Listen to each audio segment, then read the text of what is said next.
we are still talking about the anatomy of the church. You know, the DNA, what really makes a New Testament community. We talked a couple weeks ago about the leadership of a church, how a church needs to have leadership at the top. We talked about the ministers, the deacon, the ministers, the disciples in the old church, the apostles that were leaders of the church. Last week we talked about the opposite end, the opposite spectrum, the servants of the church, as you'd say, the people that are at the bottom that are lifting up and helping those that are in the greatest needs. Leaders giving direction, servants giving support and help, and the DNA of a church, what makes up a church. So often we just don't care. We don't pay attention. I know when I was younger, all that mattered to me about a church was, you know, what sort of cool things did they do? We moved around a lot, and honestly, most of the places we moved, we didn't have a choice. You moved to Guam. It's not like you could walk down the street and there's 20 different churches that are in Guam ready to reach out to you. There was one, and so we went to the one Baptist church that was there as we were growing up. We went to Maine. They had one. We went to the one Baptist church that was in Maine, and went to that church. That was the church that we attended. But when we got down to Texas, we had a lot more variety, and you start trying to figure out, where does God want me to fellowship? What does God want me to do in a church? And it became a lot more about, well, let's see what they got to offer me. I mean, when you want to go watch a movie, you try to, find out, hey, that's the sort of thing I'd like, or maybe not so much like, I like that actor, that's pretty cool. I don't like that person, I don't want to watch that person coming up. Maybe we go and pick out a store that we go shop at. There's sometimes you'll notice people only wear clothes that come from one place. Like, I'm a Nike guy, I only wear Nike stuff, or I only wear, me, I just only wear stuff that's cheap. And so, if it's on sale, it's cheap. Like, hey, that's my brand, that's my stuff right there. And that's what I go for. But there's some people that's just it. We've got the kids have an uncle, and all he wears is American Eagle stuff. And so we only, that's it. We get him something else. It's like, ooh, I'm going to take that back and get an American Eagle. Like, okay. So we just get him American Eagle stuff. That's cool. Makes it easier for us. We know exactly where to go. And so we go there every time. It doesn't give us, that's what he's going to wear. And so you're always going to see he's got a little eagle here, or a shirt that says an AE on it or something. We know that's what he's going to do. That's great. When I was in high school, I was Christian t-shirt dork, the kid, that's all he wore. Every piece of clothing I had, Kevin and I got for free at some camp that we had gone to, and I had a cycle of them, and we just kind of went through that cycle all the time. That's all that I wore. It's the only clothes that I owned. Except for, I had a few little church polo shirts, but I buttoned them all the way to the top, so I was a dork all the time. It was a really sad thing. Yeah, I was awesome back then. I was cool. People loved me because I was so dorky. And they did not. But that was my style. If you call it a style. That's what I was. I was, wear the t-shirt that I have, and that's all I wore. But we start talking about church. We start talking about, when I grew up, I just went to church to go to church. But as I got older, as we moved down to Texas where we had choices, it became more about what style of church you have. My dad has a different style than me. Anybody that knows my dad knows that my dad has a different style than.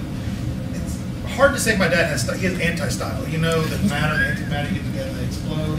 And, there's time and anti-time, and my dad, there's style and anti-style. And if dad got around style, it would explode. And so my dad's idea of a good old-fashioned church is somebody that talks really slow and monotonous, the same words over and over and over again for about 3 hours. All right, everybody, open your Bible to James chapter 1. We're going to read the entire New Testament today. And my dad's like, I love this place. We're all like, really?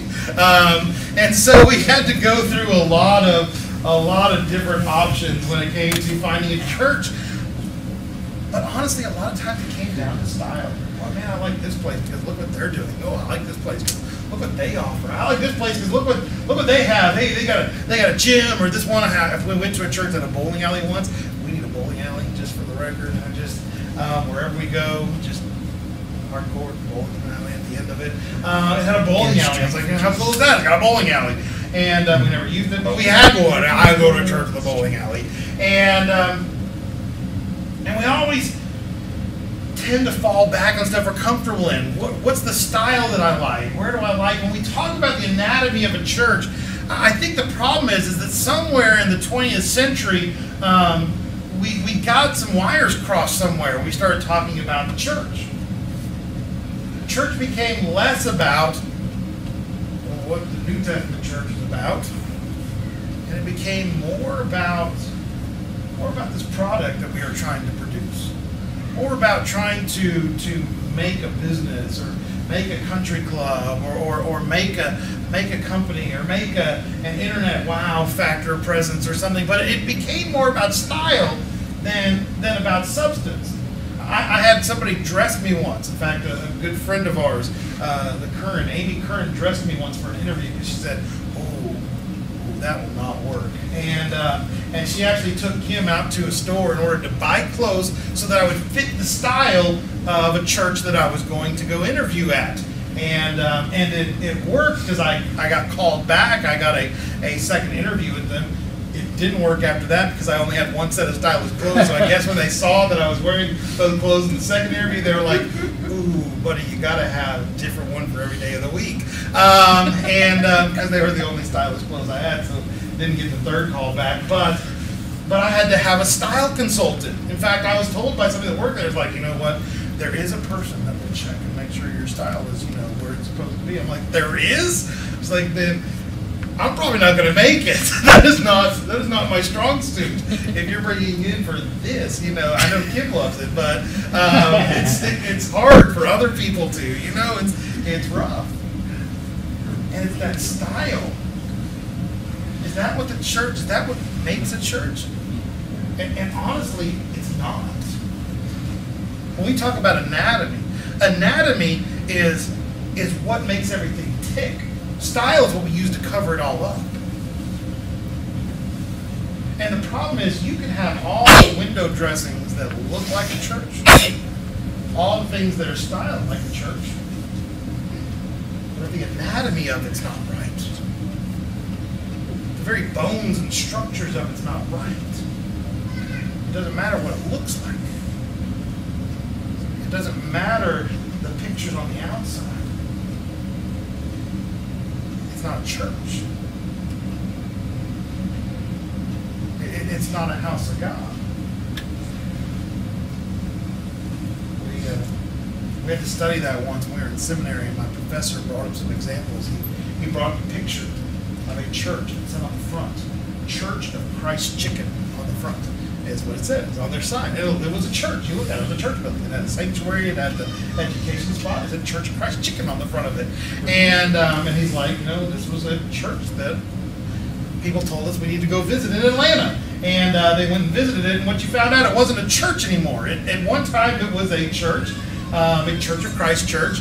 And they had fellowships, and some ladies made some really good, as you can imagine, fried chicken, and they made fried chicken for church fellowships, and they started having fellowships, every week, and these ladies would always make this fried chicken every single week, and it got to be so popular, a bunch of people were coming, the ladies couldn't afford it, and so the church said, well, we'll keep doing this, but we're going to charge a little bit every day so they started charging every day, and more people were coming, and some people would come just for the fellowship after church. They'd go to their own regular church and they come to the fellowship afterwards. And then it started being this thing, well, the ladies couldn't actually go to the church service anymore because they were so busy working on that, and people needed to help them so they could do their outreach of reaching out to people with their fried chicken. And then it got to be that so many people needed to help that there were not really that many people in the church. And then at some point in time, they realized that the chicken business was doing really well, and the church just finally voted, you know what, let's just do chicken. And then they closed down the church, and all they did was chicken, and kept the name Church of Christ, and they just put chicken underneath it because they had the sign already. All they needed to say what it was, and so it became Church of Christ Chicken. And that's what it was. It went from a church, and it turned into a chicken place. I'm sure those people maybe went to church somewhere else, but the Church of Christ Chicken became a popular chicken joint. And it looked like a church from the outside. It said church on the wall. You saw it. It's like, hey, that's a church. So you get closer and you realize that everything had been gutted and then it turned into a business. It was Church of Christ Chicken. style. It was something that became really cool for that church to make a name for themselves. But the really cool thing, the style took over. The style became more important. The style became what people wanted to see and what people wanted to watch and what people wanted to be a part of. When the style became that important, the substance became less important. It became less about the church, more about the chicken. It became less about the other things, more about something else. The anatomy of the church says, what's on the inside of your church that makes it important? Every church needs to have ministers. Every church needs to have servants. Honestly, every church needs to have a body. Every church needs to function as a unit, as a whole, as a body. And Paul realized how important this was. He began talking about it in one of his books, 1 Corinthians chapter 12. Because he began seeing that the church was missing something. People were constantly saying, I want to be that minister, the person we talked about 2 weeks ago. I think it's more important for me to be the servant. And people began arguing about what they needed the church to be about. And Paul said, whoa, whoa, whoa. We're getting ourselves so wrapped up in style, thinking that if we had a better style of minister or a better class of deacons, if everybody did things this way, if we all dressed the same way and acted the same way, then it would be great. That would be the way it needs to be. And we got caught up in this idea. Like I said, when I was a kid, I didn't think you could meet Jesus without wearing a tie. I thought that was the only way you could see him. If you weren't wearing a tie, Jesus would be like, hang around those guys. People are going to think something's up. There are restaurants that you have to have, coat and tie required. And if you don't have one, they'll give one to you when you come in. I thought that was it. You go to heaven, you're not wearing a coat and tie. You're out. That was it. It was style. I thought it was about the style. You come with the right style, you got it down okay. You come with the right style, you've got it, you've got it figured out. I remember the first time I listened to a Christian rock band, and my dad said, whoa, I don't know, you kids need to listen to real music, as if that was fake music or something. I don't know. It's real. I heard it. There were words, there were songs. My dad was not a fan of Petra, my favorites, but they weren't real. They were apparently imaginary, and because it wasn't his style, it wasn't the way I had to listen to jazz all the time when I'm with him. But no, that wasn't his style, and so it wasn't real. You couldn't meet God that way. You couldn't experience God that way. It was about style. You got to be like me. And Paul found that same problem. He said, you can easily enough see how this kind of thing works by looking no further than your own body. Your body has many parts, limbs, organs, cells. But no matter how many parts you can name, you're still one body. It's exactly the same with Christ. By means of his one Spirit, we all say goodbye to our partial and piecemeal lives. You see, as a church, we say we're a church. We're unified, yet we're different. God's given each and every one something unique to be. It's not God's design and God's plan for us to go and watch somebody on TV that's being a Christian and say, oh, I want to be a Christian like that guy. For us to go and see a leader in the church and say, oh, that's the guy that I need to be. We see somebody doing ministry somewhere and say, I'm going to do ministry that way. And I grew up with that a lot, going through OBU and through seminary. There were preachers that were superstar preachers. And the people that I knew, the people that I was with in school, there were so many of them that just tried to be that guy. If you heard them preach, they would often find what that person was preaching on and try to preach just like them and try to teach just like them. They would try to act like them or dress like them. It was a contest to be like somebody else. And Paul is begging to the church, don't be somebody else. You're all a part of the body, yes, but you're all something different. You're all a different part of the body. You all have a different purpose and a different calling of God. When we talk about the anatomy, the very DNA of the church, the first thing we need to realize is that the body is important and you are a part of the body. But though we are all part of one body, each and every one of us has a very specific thing God's called us to do.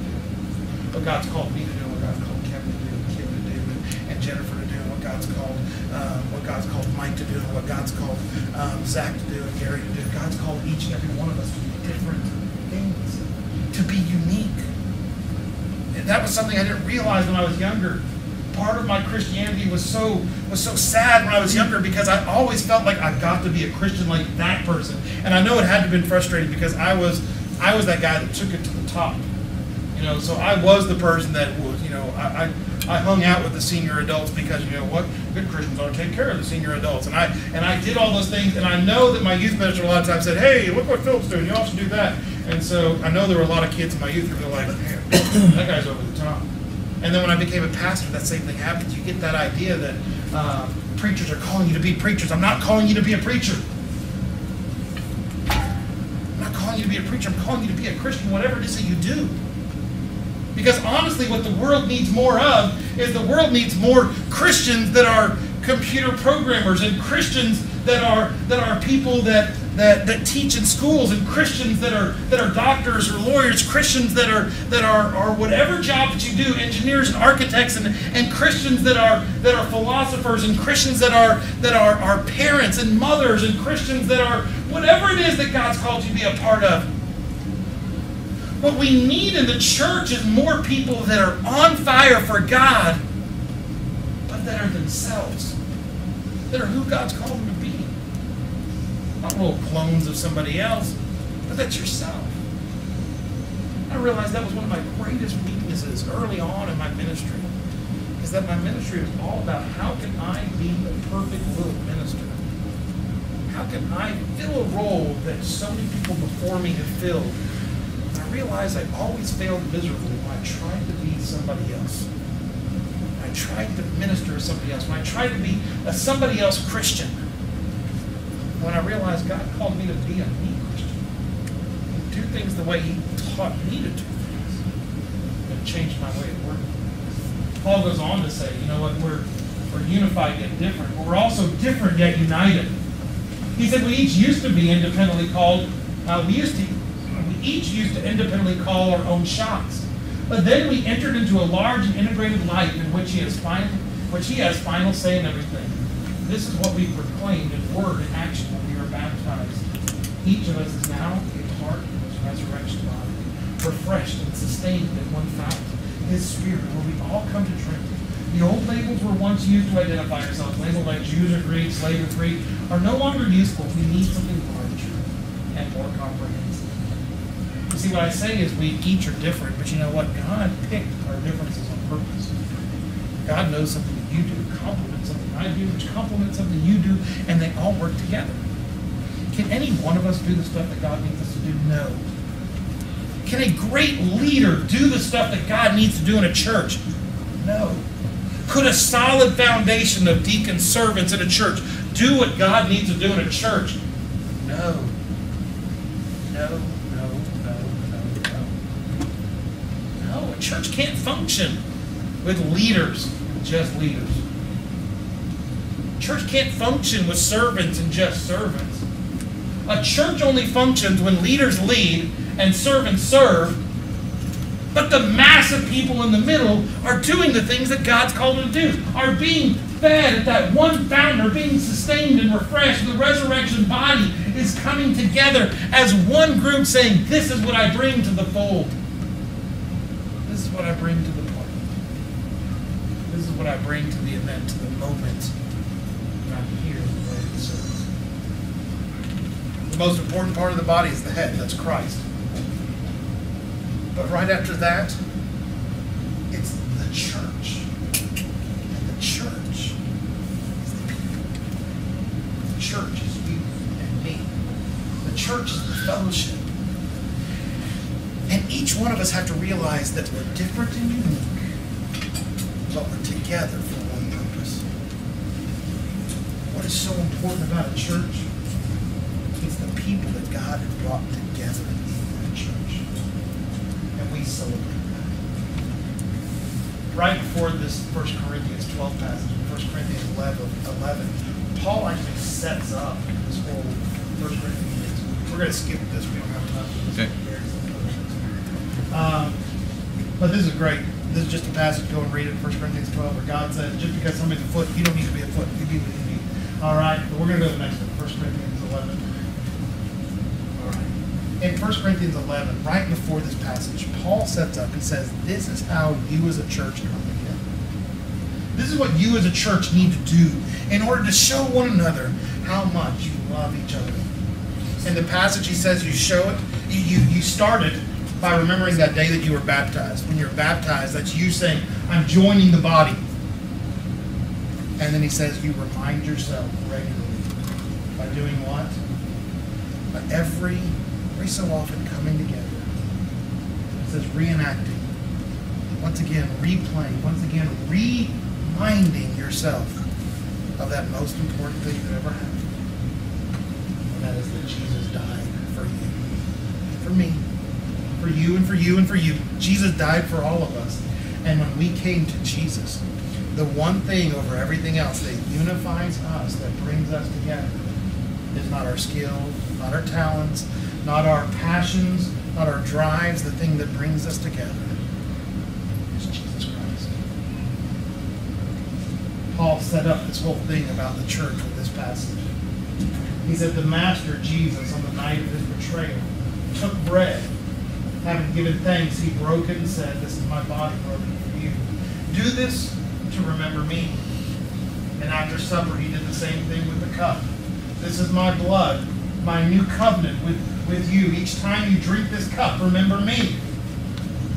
What you must solemnly realize is that every time you eat this bread, and every time you drink this cup, you reenact in your work, in your words and actions, the death of the Master, the death of Christ. What unifies us, what holds the body together, what makes everything work, is that we have all been called by one Lord, by one Savior, by one Master. Today, we're going to do that reenactment. Today, we are going to celebrate the Lord's Supper together. The Lord's Supper is that time when we come together, and Jesus says, do this in remembrance of me.